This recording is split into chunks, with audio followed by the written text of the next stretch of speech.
Here, I'm becoming attached to this crown. It's one of my many. People have given them to me.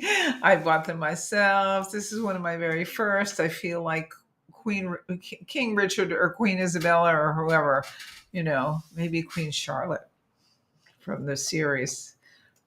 If you love Bridgerton. Anyway, I want to read you some things. Okay. 97% of adolescents use social media.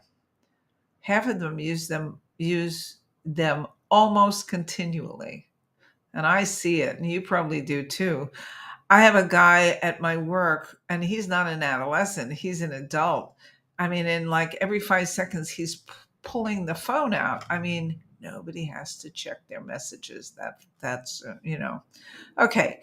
Of those 97%, the food ads are this way: 50% is fast food, 46% is candy, 45% is snacks.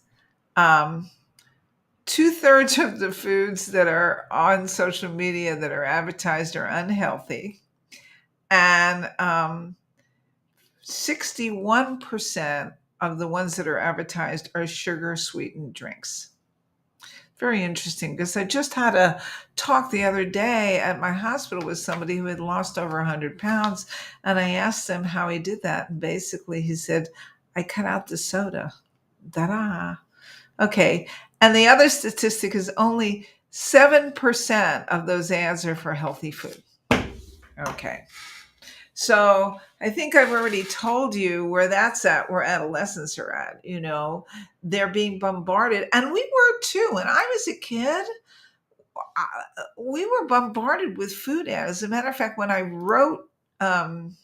when I ran an OptiFast type program, in my early days of being a dietitian, basically, people would come in because they were just drinking these drinks and not eating, and say, boy, I can't believe how many food ads are on TV. We couldn't fast forward them then. It's just amazing. We are bombarded with information about food. And our reptilian brain, which is our primitive brain, the one that really, in lots of ways, governs our eating, goes, oh, I want that. I want that. I want that. And it's very hard. It's very hard. So, in order to change and eat healthy, you really have to kind of swim upstream almost without a paddle, or paddle upstream without a paddle, because you have to kind of buck that whole idea that's being put forth on social media about how great all this food is. And that makes me sad, because it's not easy.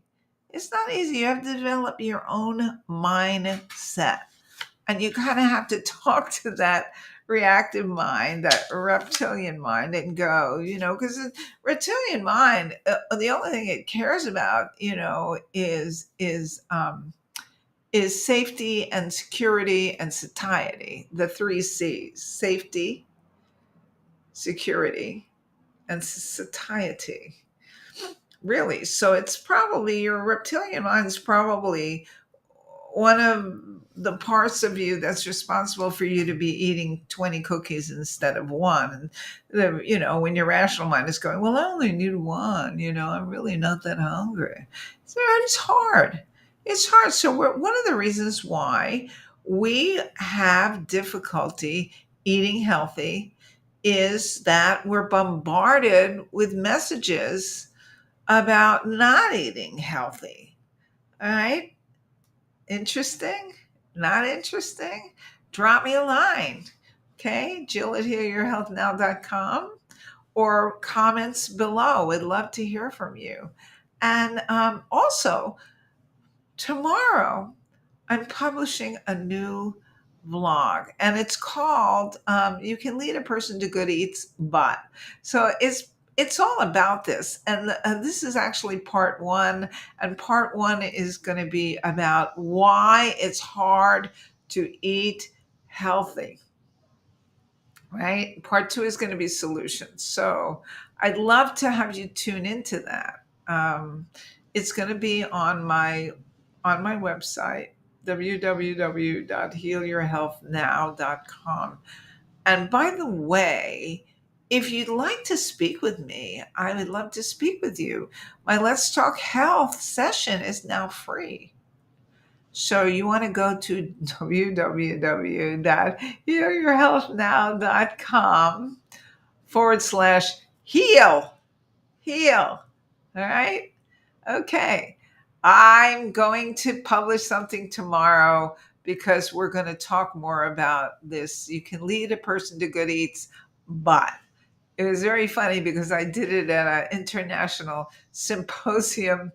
And I think they expected me to talk about world hunger or growing food without soil or some kind of earth-shattering thing like that. And this is what I came up with. The moderator said, "Well, Jill, that talk was quite interesting." It was. And I do believe that before you look at the why or how, you have to look at the how am I going to change, especially in sight of all of this bombarded stuff with social media, which I know you're on it a lot and so am I. Okay. Good Queen Jill signing off. See you tomorrow. Bye bye.